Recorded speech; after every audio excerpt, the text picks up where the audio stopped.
মাটি কৰ্কটিৰাজ্ঞহীৰ আচলতে ধৰি মাটি ৰাকলোৱা হৃদয় ৰূপেৰে অন্ধকাৰ গুহাৰ মাজতে পাৰ হৈছে ভীমাসুৰৰ জীৱন।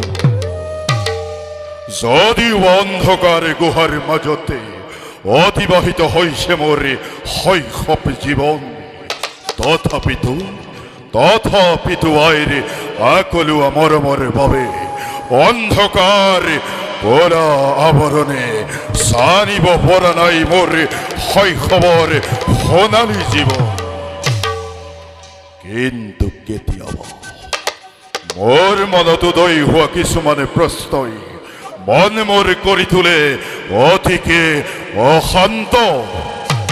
কিয় আইৰ সৈতে এই অন্ধকাৰ এই গুহাৰ মাজতে অতিবাহিত কৰিছো জীৱন? কোন মোৰ পিতা? কাৰ বাবে হ'ল আজি আমাৰ এনেকুৱা দশা?